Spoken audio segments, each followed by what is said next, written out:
Bienvenue, Paris-Saclay TV, c'est votre rendez-vous. Aujourd'hui, nous célébrons une date anniversaire, 10 ans. 10 ans déjà que votre territoire se transforme. Il suffit de parcourir le plateau de Saclay pour s'en rendre compte. Une date anniversaire et donc un cadeau à la hauteur de l'événement. Une exposition XXL, 7 artistes contemporains, 7 regards sur une décennie de mutation. Vous allez découvrir leurs œuvres dans cette émission.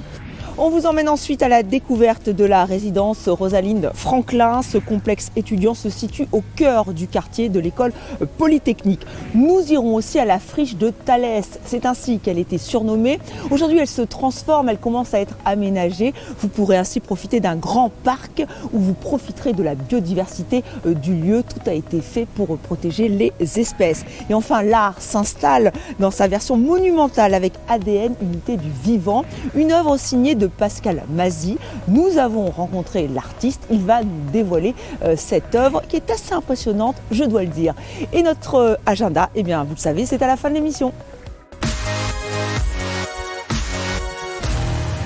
10 ans, cela fait 10 ans que Paris-Saclay se transforme dans le cadre de la loi portant sur le Grand Paris. Voilà qui méritait bien une exposition XXL.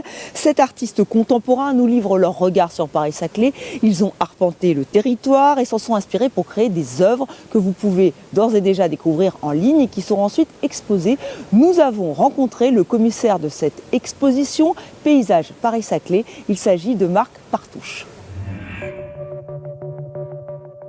On m'a proposé d'être commissaire d'une exposition pour fêter, marquer l'anniversaire des 10 ans de l'établissement public de Paris-Saclay. Et d'emblée, le commanditaire, enfin les interlocuteurs que j'ai eus, ont accepté l'idée non pas de faire une exposition traditionnelle où on choisirait des œuvres déjà existantes, mais ce qui est assez rare et assez audacieux, de passer commande à un certain nombre d'artistes. C'est-à-dire l'idée était, à partir d'un choix, d'une première proposition d'artistes que j'ai faite, l'idée c'était de demander à chaque artiste de réaliser des œuvres faites spécialement pour l'exposition et en prenant en compte la spécificité de ce que recouvrait l'ensemble du territoire sous l'appellation établissement public d'aménagement Paris-Saclay. En discutant un peu, en regardant un peu cet ensemble que je connaissais mal, je connaissais par ailleurs mais mal, ce qui m'a paru évident de suite, c'est de faire une exposition autour de la notion de paysage, au sens large du terme, avec les 3 sens de paysage, paysage humain, paysage urbain, paysage naturel. Et ensuite, l'idée c'était de multiplier les regards, de multiplier les points de vue. Il y a 3 photographes, enfin 3 artistes qui utilisent la photographie, un plasticien qui est un artiste numérique, qui fait des grands environnements numériques, des installations numériques, un peintre, dessinateur, sculpteur, installateur, et un dessinateur, peintre. Tous les artistes ont visité le territoire, l'ont arpenté, et l'idée c'était que chacun remonte de cette traversée des œuvres, des points de vue, qu'est-ce qui les intéressait, qu'est-ce qui retenait, qu'est-ce qu'ils avaient frappé. Et donc non seulement ils ont tous joué le jeu, mais ils ont été très très généreux, puisqu'au bout du compte on aura à peu près 70 œuvres de très très grands formats, de formats plus moyens, qui vont être exposées dans théoriquement 7 ou 8 villes sur l'ensemble du territoire, et il y aura sans doute aussi une étape à Paris.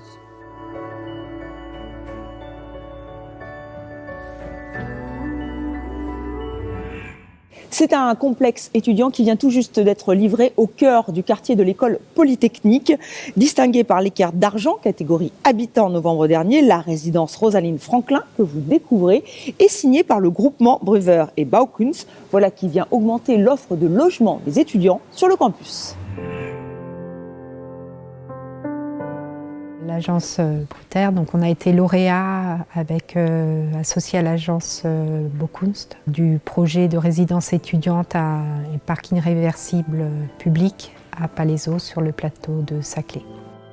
Il s'agit d'une résidence étudiante de 192 chambres, 206 logements et associée à un parking public dont la demande était d'être réversible. Donc il s'agit d'un programme hybride, mixte, qui couple ces deux entités programmatiques. La particularité de ce projet, c'est vraiment leur imbrication programmatique, donc une imbrication horizontale avec une partie du parking en superstructure sur 2 niveaux et au-dessus les logements étudiants qui viennent au-dessus de ce parking.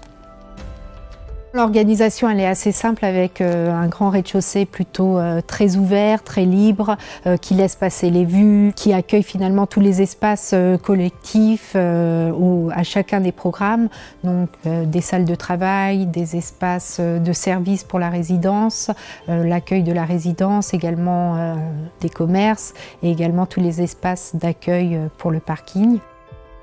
Une des questions qui était importante, c'était la question de la réversibilité de ce projet, donc comment anticiper le futur avec la question du parking, la question des stationnements de la voiture, donc comment faire finalement ces équipements un peu de la modernité qui sont souvent cachés, en faire un lieu qui soit agréable ou en tout cas qu'on puisse repenser sa fonctionnalité dans un futur proche ou lointain, notamment avec l'arrivée du futur métro sur le plateau.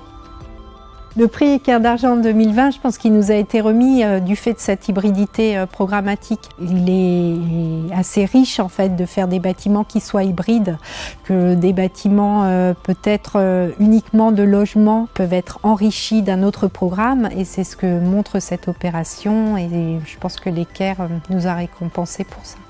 C'était gratifiant pour l'ensemble de nos partenaires, tant techniques et également pour nos 2 maîtres d'ouvrage, 1001 Vie Habitat pour la résidence étudiante et le PAPS pour le parking public réversible.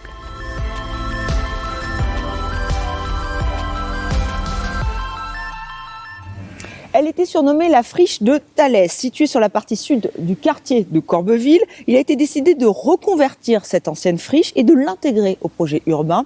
La ZAC de Corbeville est pleinement opérationnelle. Les bâtiments de Thalès ont été détruits. Vous allez bientôt pouvoir profiter du parc et aussi redécouvrir ce château que vous voyez derrière moi. Nous avons rencontré les chefs de projet de l'EPAPS. La ZAC de Corbeville, à cheval entre les communes d'Orsay et de Saclay, est située entre le quartier de l'école polytechnique à Palaiseau et le quartier de Moulon entre Gif et Orsay. Nous sommes ici dans la partie sud du quartier de Corbeville. Le terrain sur lequel nous sommes situés était communément appelé la friche Thalès. En effet, l'entreprise Thalès y avait installé des bureaux et des laboratoires. Même le château, que nous voyons derrière nous, avait été transformé en espace de travail pour l'entreprise. Aujourd'hui, le désamiantage et la démolition des bâtiments de bureaux est achevé. Et il a été décidé d'utiliser cette friche dans le cadre du projet urbain. Le terrain est à présent prêt à accueillir de nouveaux usages. Le projet porté par l'EPA Paris-Saclay consiste à valoriser l'emplacement privilégié de ce site, en connexion directe avec la vallée au travers du coteau boisé. Sur la partie ouest de la friche, un grand parc sera aménagé. Il aura vocation à être utilisé par tous les usagers du plateau et les habitants de la vallée. À l'est du château, un quartier de logements et d'équipements sera créé. Il bénéficiera de vues privilégiées sur le château, le coteau et la vallée. Pour les dossiers réglementaires de la ZAC de Corbeville, le diagnostic environnemental a identifié plusieurs enjeux écologiques, notamment la présence d'espèces patrimoniales et d'habitats intéressants pour la biodiversité. Le site est particulièrement intéressant pour les chiroptères, les chauves-souris. 9 espèces ont été identifiées sur l'intégralité du site, notamment au niveau des caves des dépendances du château. Ces caves seront conservées et notamment les entrées seront aménagées pour permettre aux chiroptères de continuer à les fréquenter et empêcher l'accès du public. Une attention particulière sera portée à l'éclairage nocturne, notamment pour réduire son impact sur ces espèces. La châtaigneraie est un site remarquable, notamment par la présence de gros arbres anciens avec de nombreuses cavités. Ces cavités sont utilisées par beaucoup d'espèces, notamment des oiseaux et les chiroptères. Et dans le cadre du projet d'aménagement, un espace public sera créé ici et la plupart des arbres seront conservés en les mettant à distance des principaux cheminements. Le mur d'enceinte du domaine de Corbeville est en meulière, il fait environ 600 mètres de long Et c'est un habitat favorable pour le lézard des murailles, une espèce protégée également présente sur le site. Et dans le cadre du projet d'aménagement, plusieurs passages seront créés au sein de ce mur et les parties qui seront détruites seront reconstituées juste à côté. Enfin, la renaturation d'une grande partie de la friche en parc public permettra d'améliorer la biodiversité du secteur grâce à la plantation d'environ 700 arbres.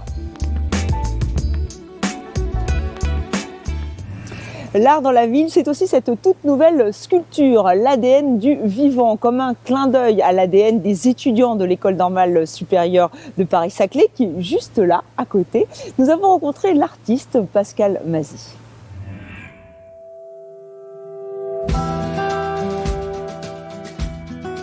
Cette sculpture qui est donc derrière moi, puisque nous venons de l'installer, est une réponse sculpturale à une demande que m'avait faite l'établissement public d'aménagement du plateau de Saclay pour accompagner sur le plan artistique l'ensemble des écoles d'ingénieurs plutôt scientifiques et même toutes scientifiques qui s'installent petit à petit sur ce plateau, c'est cet incroyable plateau, que ce soit Supélec bien sûr, Centrale, ENST qui est juste derrière nous et d'autres.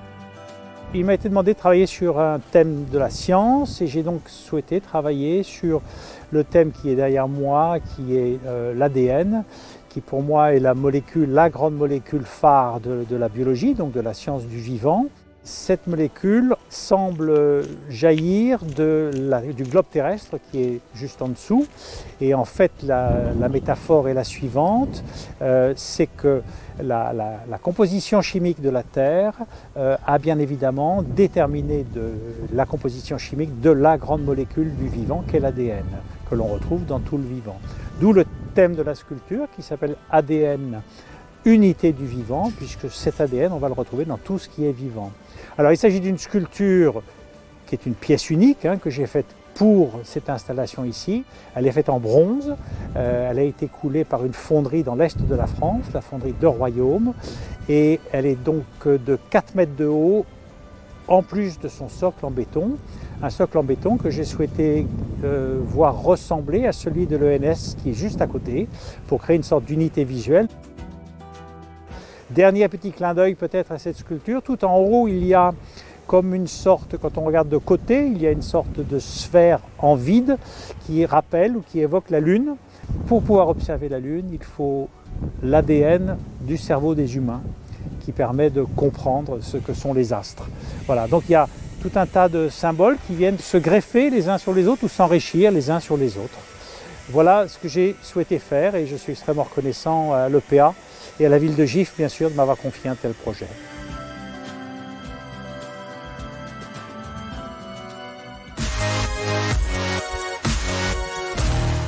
Et maintenant, notre agenda, beaucoup de rendez-vous culturels dans les semaines à venir, avec déjà cette exposition XXL dont on vous a parlé, exposition anniversaire, Paris-Saclay Paysages, 7 regards d'artistes sur le territoire. Vous l'avez découverte dans cette émission, vous pouvez aller la découvrir sur le site paris-saclay-paysage.fr. De la musique avec un concert qui mêle jazz et musique classique. La violoniste Fiona Mombé est accompagnée par Pierre Cussac à l'accordéon, un duo créatif qui revisite avec bonheur Stravinsky, Gershwin, Bernstein. Si la pandémie le permet, rendez-vous est donc pris le 1er mars au Waldorf Astoria Versailles. Le 2 mars à 17h, venez réfléchir à la méthanisation des territoires ou comment mettre en place des énergies renouvelables, traitement des biodéchets et agriculture durable. Cette réunion se déroule en webinaire et c'est gratuit. Plus d'informations sur notre site. Et allez, on va y croire, on va se projeter au mois de juin. On y croit à la fête des artistes. Elle aura bien lieu les 5 et 6 juin à Gif. Tous les artistes plasticiens de la commune, qu'ils soient professionnels ou amateurs, sont invités à participer. Vous avez jusqu'au 19 février pour vous inscrire. Et voilà, c'est déjà la fin de cette émission. On se retrouve très vite pour un nouveau Paris-Saclay TV. D'ici là, restez informés sur le site epaps.fr, sur TV78 et surtout, prenez soin de vous.